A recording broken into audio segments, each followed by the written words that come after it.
Hi, this is Franika giving a quick tutorial on how to submit and edit your responses. And so you can come back and continue to review the handbook at your own pace. So all you have to do is once you get to the end of the form, let's just say you only wanted to do a couple of questions, you get to the end of the form, you just scroll through to the end of the form. And then once you get there, you're going to click submit. And then once you click submit, it'll give you the pop-up to edit your response.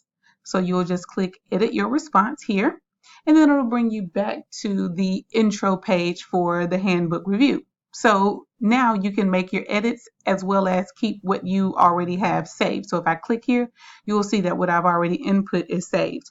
Now it would be best if you go on and bookmark the page. So you can just click, the star in your bookmarks bar or in your toolbar and bookmark it. Or you can also take that link and you can copy it and paste it to your desktop for easy retrieval as well. Okay, sorry about that. From here, I would just type in the name. Let's go back just to make sure you saw that part. So I just copied and pasted that same URL right here into this shortcut tool. And then I'll click next and I'll just type in handbook review tool. All right, and then I'll click finish here. All right, so now all I have to do is click back on this same handbook review tool that I created right here.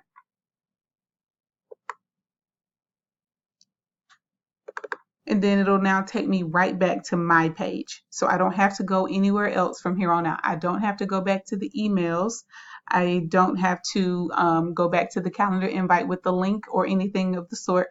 All I have to do is come back to my bookmark that I put on my desktop, or I can go here to my bookmark here. All right, so depending on the computer that you have, so mine, I would just click here and dyslexia handbook review, and it'll still bring me back to this same screen.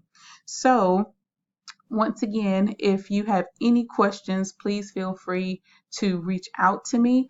You can call me or contact me via email, but please make sure every time you make a change, make sure that you submit each time.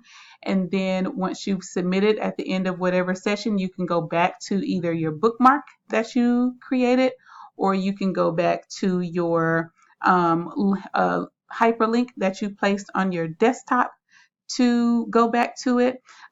So I tried to make that as easy as possible, but yes, you do have to click through to the end of the form in order to click the submit button. So you have to go all the way to the end to click submit. You don't have to input anything the whole way, but you do have to click submit at the end in order for it all to save. So again, if you need me, just feel free to reach out, and I hope that this helps.